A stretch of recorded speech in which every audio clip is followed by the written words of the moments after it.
Hello friends, स्वागत है आप सभी लोगों का हमारे चैनल क्विक स्टडी में।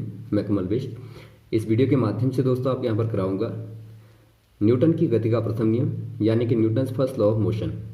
दोस्तों यहाँ पर देखिए, लंबे समय के बाद हम दोबारा से यहाँ पर आपको टॉपिक वाइज स्टडी करवाएंगे। अर्थात यहाँ पर दोस्तों हम टॉपिकों को पढ़ेंगे और साथ में उनके ऑब्जेक्टिव क्वेश्चन जो कि आपके एग्जाम के लिए बहुत महत्वपूर्ण होते हैं उनको भी आपको कराएंगे।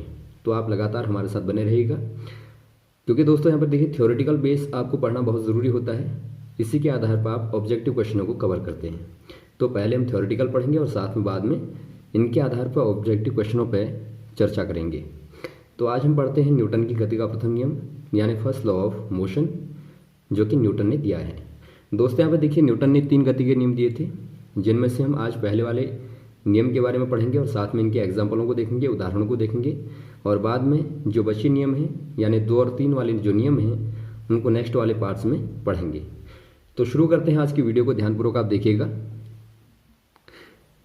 देखिए दोस्तों, न्यूटन की गति के प्रथम नियम को जानने से पहले हम यहाँ पर इनर्शिया के बारे में यानी कि जड़त्व के बारे में जान लेते हैं। ये जड़त्व क्या है, इसको आप ध्यानपूर्वक यहाँ पर समझेंगे, देखेंगे। दोस्तों आपको देखिए, जो भी आप यहाँ पर भौतिकी में देखते हैं या फिर आप साइंस में देखते हैं, ये आपके दैनिक जीवन में ही यानी कि जो आपकी डेली लाइफ है इसी के अंदर आते हैं।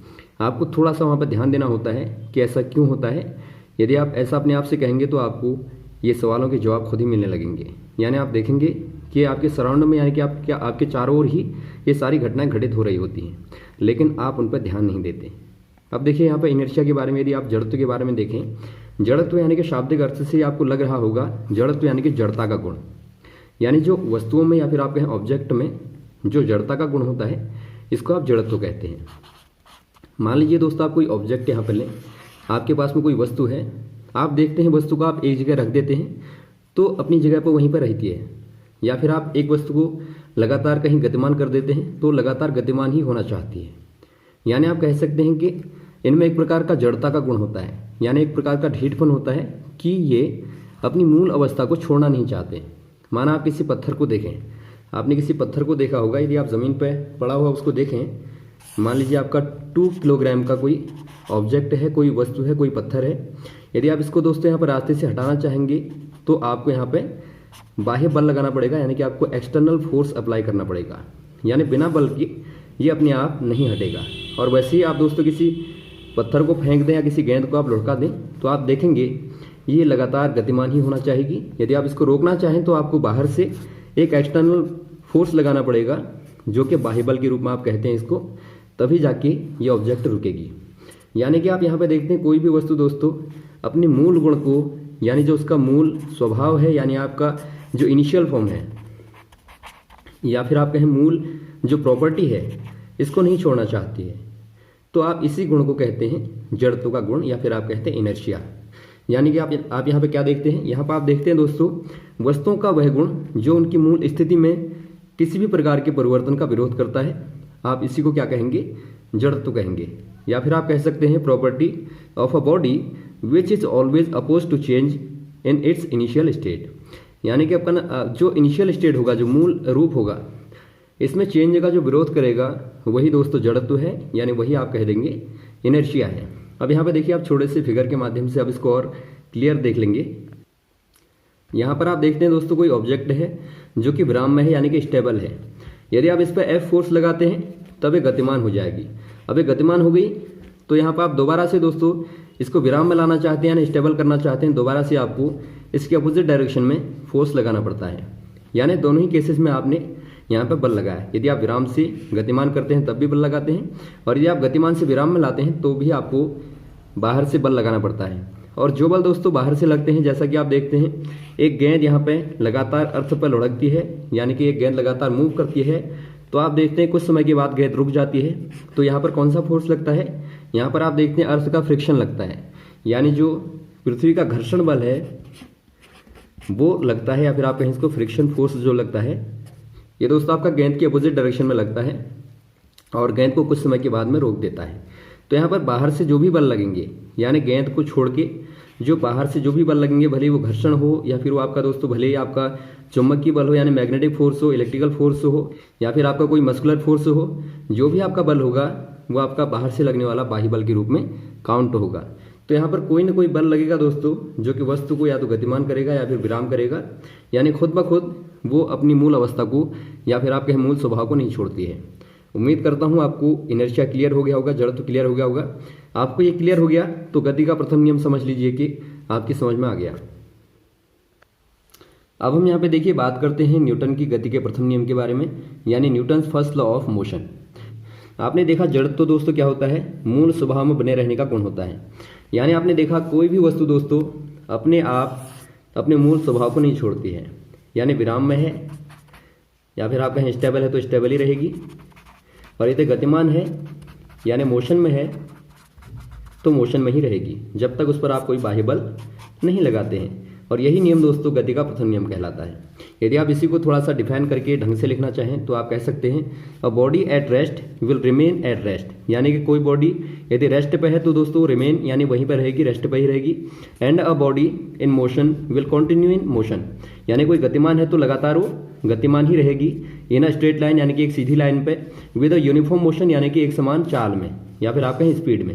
यहाँ पर आप ध्यान देंगे यूनिफॉर्म मोशन क्यों कहा गया है, क्योंकि दोस्तों यदि आप यहाँ पे किसी वस्तु को वी वेग से गतिमान करते हैं तो ये वी वेग से ही यानी कि एक समान वेग से गतिमान रहेगी। यदि आप इस पर बाह्य बल लगाएंगे तो ही इसके मोशन में चेंज होगा, यानी आप कहेंगे यूनिफॉर्म मोशन में ही रहेगी।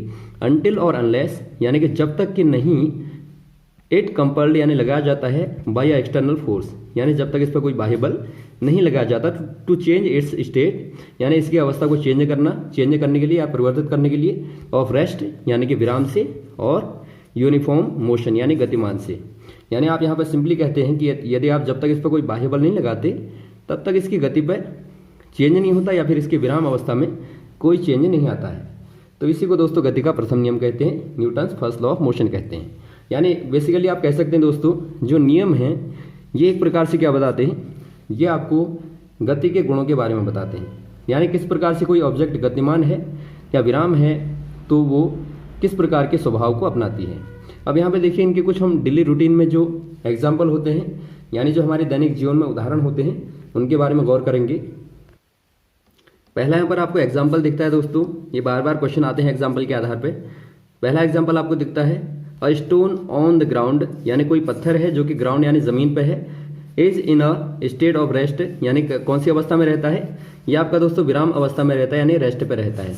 कोई पत्थर है तो अपने आप यहाँ पे गतिमान नहीं होगा यानी विराम में ही रहेगा। इसका कारण क्या है दोस्तों, गति का प्रथम नियम। वैसे आप सेकंड वाला एग्जांपल देखिए, अ रोलिंग बॉल यानी कोई घूमती हुई गेंद यदि आप ले ले, ऑन अ रफ सरफेस यानी कोई रफ आपका सरफेस है यानी कि आपका पृष्ठ है कोई घर्षण वाला, और ग्राउंड या फिर आप इसको ग्राउंड ले लें, stops earlier than on a smooth surface. आप देखते हैं दोस्तों जो आपका स्मूथ सरफेस होता है यानी कि आपका चिकना जो आपका पृष्ठ होता है वहां पे एक गेंद को आप रोल करें और एक आप घर्षण वाले पे या आप किसी मैदान पर रोल करें तो आप देखेंगे मैदान में दोस्तों पहले गेंद रुक जाती है और स्मूथ वाले सरफेस पे देर में रुकती है। इसका कारण क्या होता है, इसका कारण आपका प्रथम लॉ होता है, क्योंकि यहाँ पे जो घर्षण वाला है यानी जो आपका रफ सरफेस है वहां पे ज्यादा बाह्य बल लगेगा, यानी एक्सटर्नल फोर्स जो होगा दोस्तों वो ज्यादा लगेगा। वैसे आप नेक्स्ट वाला एग्जाम्पल देखेंगे, अब मैराथनर यानी कि जो मैराथन दौड़ में दौड़ने वाला जो प्रतिभागी होता है, कंटिन्यू टू रन यानी लगातार दौड़ को जारी रखता है, सीवरल मीटर्स यानी कुछ मीटर तक, beyond the finish line due to the inertia. यानी आप देखते हैं दोस्तों कोई यहाँ पर रनर है दौड़ता है तो लाइन पे चलने के बाद भी, लाइन को पास करने के बाद भी कुछ देर तक दौड़ता रहता है। क्यों दौड़ता रहता है, क्योंकि दोस्तों इसकी बॉडी कहाँ आ चुकी है, इसकी बॉडी गति में आ चुकी है। अब विराम में आने में यहाँ पे थोड़ा सा टाइम लगेगा, तो इसीलिए थोड़ा सा यहाँ पे धीरे धीरे आप यहाँ पे बॉडी को धीरे करते हैं, यानी कि आप अपने स्टेप को कम करते हैं और बाद में धीरे धीरे रोकते हैं। यदि आप एकदम से रुक जाएंगे तो वहाँ पे क्या होता है, वहाँ पे दोस्तों चक्कर आने का खतरा रहता है या फिर आपका जो शरीर का संतुलन है उसके बिगड़ने का डर रहता है।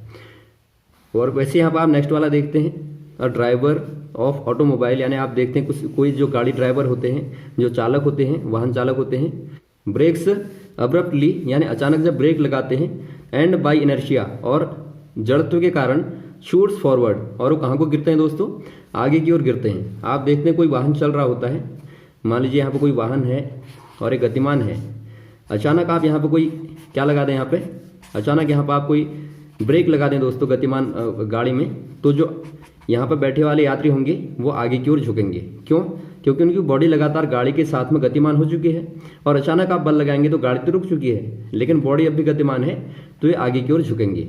और इसी का अपोजिट केस होता है, मान लीजिए गाड़ी यहाँ विराम में है, यानी यहाँ पर जो आपकी जो व्हीकल है वो आपकी स्टेबल स्टेट में है, तो यहाँ पर अचानक से आप जब शुरू करते हैं, स्टार्ट करते हैं, तो बॉडी तो दोस्तों यहाँ पर गतिमान नहीं हो पाती है, लेकिन जो गाड़ी है वो गतिमान हो जाती है। यानी गाड़ी के गतिमान होने से और बॉडी के दोस्तों स्थिर होने से बॉडी पीछे की ओर रह जाती है और जो गाड़ी है वो आगे को बढ़ती है। इसीलिए जब भी आप गाड़ी में देखते हैं शुरू होती है, अचानक स्टार्ट होती है, तो यात्रियों को पीछे की ओर झटका लगता है। और यही कारण है दोस्तों, गाड़ी को धीरे धीरे उठाया जाता है, यानी झटके में नहीं उठाया जाता, और वैसे ही झटके से ब्रेक नहीं लगाया जाता। यदि आप एक साइकिल को ही देखें, यदि आप साइकिल चला रहे होते हैं, यदि आप अचानक से ब्रेक लगा दें तो आप देखेंगे आप साइकिल के साथ सीधे कहाँ गिरेंगे, आगे, क्योंकि साइकिल तो ब्रेक लगा लेगी, रुक जाएगी, लेकिन आपकी बॉडी जो कि मोशन में आ चुकी है वो अचानक से नहीं रुक पाएगी। और यही रीज़न होता है कि आपको धीरे धीरे से यानी स्लोली ब्रेक लगाने पड़ते हैं। तो ये सारे आपके डेली रूटीन में है दोस्तों, जो आप दिन पर दिन देखा करते हैं, रोज़ ही देखा करते हैं, लेकिन आप उन पर ध्यान नहीं देते। तो आप इन पर ध्यान देंगे तो इनमें आपके गति के यही नियम आपके लागू होते हैं। यहाँ पर गति के नियमों के अंदर गति ये सारी क्रियाएँ आपकी होती हैं। अब यहाँ पे देखेंगे और एग्जाम्पल यदि आप बात करें दोस्तों, आपने देखा होगा यदि आप एक पेड़ पे देखते हैं, फल लगे होते हैं, और यदि आप इस पेड़ को हिलाते हैं तो पेड़ तो गतिमान हो जाता है, लेकिन जो फल लगे होते हैं वो विराम अवस्था में ही रह जाते हैं और वो नीचे गिर के टूट के गिर जाते हैं, या फिर आप देखते हैं पत्ते गिर जाते हैं। और वैसे आप देखते हैं दोस्तों, कोई आप मैट लेते हैं, कारपेट यदि आप लें, कोई चटाई लें, और यहाँ पर चटाई को आप क्या करें, डंडे से यहाँ पर मारें, तो आप देखेंगे जो यहाँ पे चटाई है मारने से ये तो मोशन में आ जाएगी, यानी गति में आ जाएगी, लेकिन जो धूल के कण हैं जो कि मैट पे चिपके हुए हैं, ये धूल के कण विराम अवस्था में ही रह जाते हैं और इसी कारण ये नीचे गिर जाते हैं। तो यहाँ पे बहुत सारे एग्जाम्पल आप देखते हैं जो कि बार बार आपके सामने आते हैं और जो गति के प्रथम नियम के अंतर्गत आते हैं। तो गति के प्रथम नियम के अंतर्गत दोस्तों एग्जाम में बार बार ये एग्जाम्पल पूछे जाते हैं। जो गाड़ी वाला आपने देखा, व्हीकल वाला, या फिर आपका जो मैट वाला एग्जाम्पल है, ये बहुत बार पूछे जाते हैं। तो आपको सिंपल यहाँ पर कॉन्सेप्ट याद रखना है गति का, कि कोई भी वस्तु तब तक यहाँ पर गतिमान रहेगी या विराम रहेगी जब तक उस पर कोई बाह्य बल ना लगे, और अगर लग जाएगा दोस्तों फिर वहाँ पर रोकने के लिए फिर वहाँ पर आपको बल लगाना पड़ता है।